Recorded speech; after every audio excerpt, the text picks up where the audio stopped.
This has New York Rangers fans fired up, as with the turn of the new year, they've been one of the best teams in the NHL, and multiple analysts have made some shocking comments on why the New York Rangers can make some noise down the stretch and make this year's NHL playoffs. We're going to break it all down in this episode of Rangers Digest.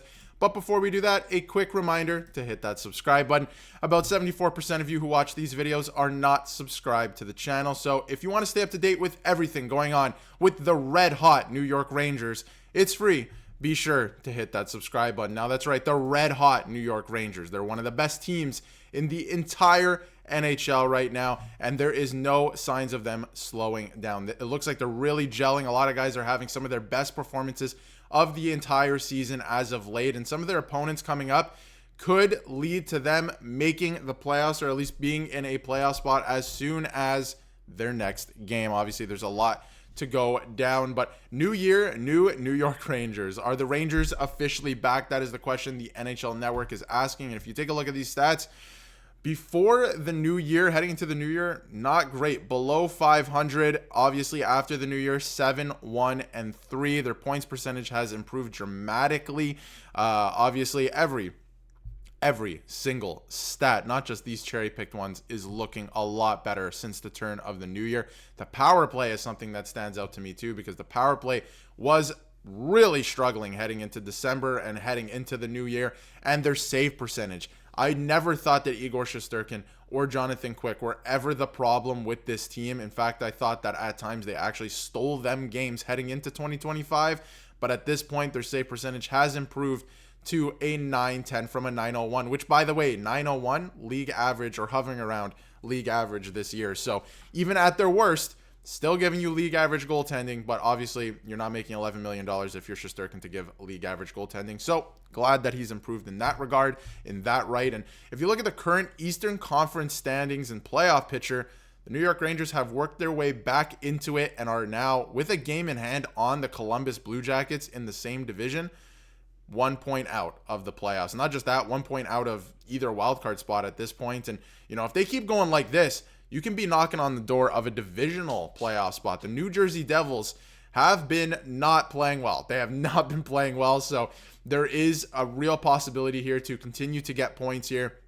We'll get into their opponents in just a second, coming up in the next week or so. They have some days off, so the standings can change a lot without them, being involved here. And obviously, we're about to head into the Four Nations face-off as well. But if you look at this is some tidy work. They've really worked their way back into this, and their points percentage, again, has improved dramatically. And the craziest thing about the Eastern Conference this year to me is if your team name is not the New York Islanders or the Buffalo Sabres, you're in the mix right now, and maybe the Pittsburgh Penguins are about to drop off with a fire sale. There's some rumors with that, but again, beating Philly, who's only 2 points back of you last night, 6-1 after Philly went up 1-0. I mean, they are playing some fantastic hockey right now. They look locked. This is great news for Rangers fans. And it's not just the stats. It's stuff like this, having Rempe in the lineup, not running around doing dumb stuff, right? This is the stuff that you need him to do, being that physical presence. Hathaway's in the crease, mixing it up with Shesterkin, of course.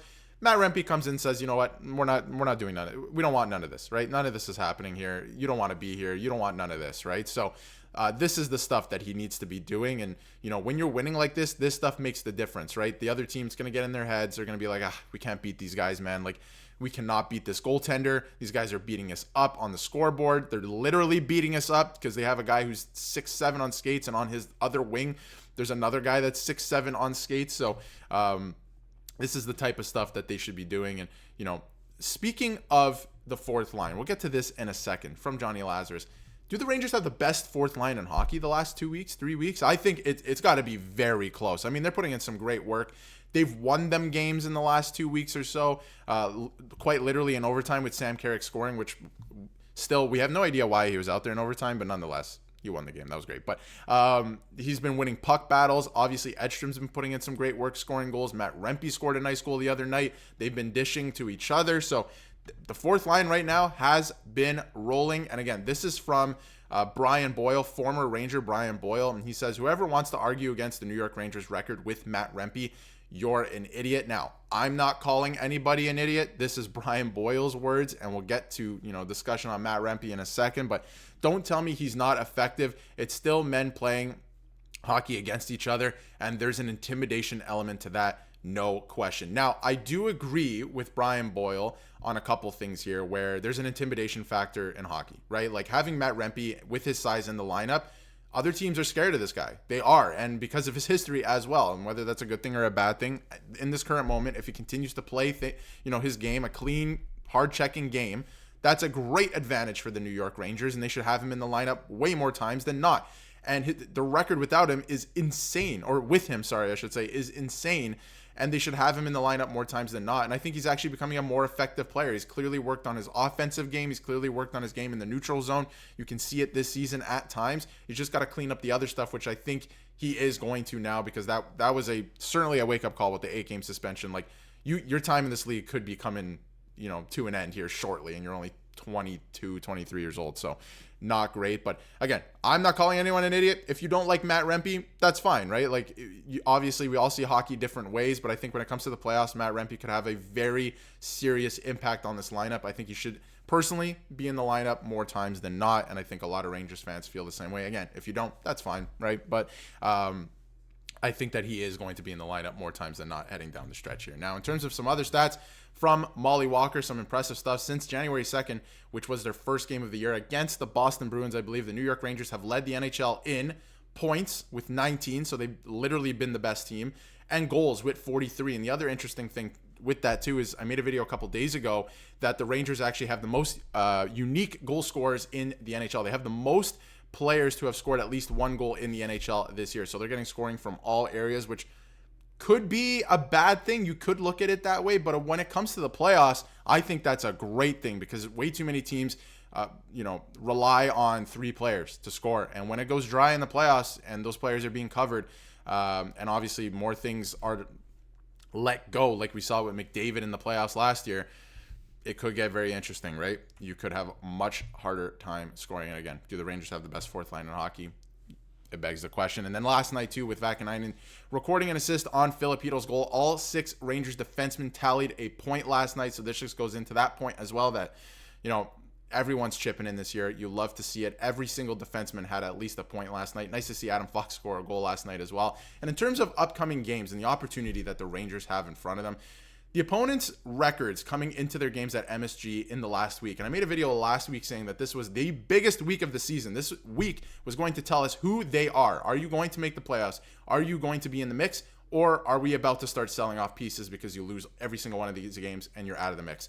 We got our answer. Columbus came in at 6-0 in their last 6. Ottawa came in at 5-0-1 in their last 6. Philly last night came in at 5-0-1 in their last 6, and the Rangers beat all 3 of them with a goal differential of 12-1. Obviously, 2 back-to-back shutouts. There was a shootout game in there, and then Philadelphia last night scored the first goal. Rangers came storming back with 6 unanswered goals. And if you take a look at the schedule coming up here, obviously the last couple games here, big wins against the Senators, big win against the Philadelphia Flyers, at least they got a point against the Montreal Canadiens. There's just some silver linings there. You have a big game coming up now, a couple days off, and a big game coming up here against the Colorado Avalanche on Sunday afternoon. Then another a big game against the Carolina Hurricanes. But this is where it gets very interesting. Heading into February, you're playing the Boston Bruins. You're actively fighting for a playoff spot with a team like this because they're in the mix. Obviously, they're in a Atlantic Division playoff spot right now, but they could be falling out of the mix. I don't actually think they are. I think that they might actually be, yes, they are in Atlantic Division playoff spot right now. So if we take a look again, then you got a big game at home, MSG, against the Vegas Golden Knights, one of the best teams in the NHL. Then you play the Bruins again, so there's an opportunity to create some separation there if they do fall out of the Atlantic Division playoff spot. The Pittsburgh Penguins, again, they're chasing you. The Columbus Blue Jackets are right there in the mix with you. So this is huge heading into the Four Nations face-off. This is a huge stretch, and then they get a break right after this for 2 weeks, and then they can reset. This season, although I thought it was at one point based on their play, is certainly not lost yet. They can absolutely make the playoffs, and with the roster that they have, the goaltending that they have, I think that they can actually make some noise. So this is going to make for a very exciting finish this season, and I'm excited to see where they take us on this ride because, again, they have essentially the same roster besides a couple pieces from last year, and the top end guys we know should be able to still get it done. They're not that old yet. They haven't dropped off that much. And obviously Panarin's playing great. If you get Lafreniere playing great again, feeling good about himself, you're getting a lot of point production from all places right now, which I think is a good thing. So good times right now. Let's see what they do in the next 2 weeks before the Four Nations face off. And if they're able to string together some wins, they're feeling good heading into a break. You retool after the break. There's a real world, especially with their opponents coming up here. They make the playoffs comfortably. It's going to be very interesting to see how this plays out. I believe at this point, right now, at the time of this recording, they're only 8 points back of the New Jersey Devils. So I say only, but it's definitely possible. But should be very interesting to see how that plays out. But let me know what you think about the Rangers possibly make them playoffs. Do you want the Rangers to make the playoffs? They're certainly in the mix now. They're playing some great hockey, so I think that would be the best case scenario. And let me know what you think about that in the comments. And if you haven't yet, hit that subscribe button so you can stay up to date with everything New York Rangers.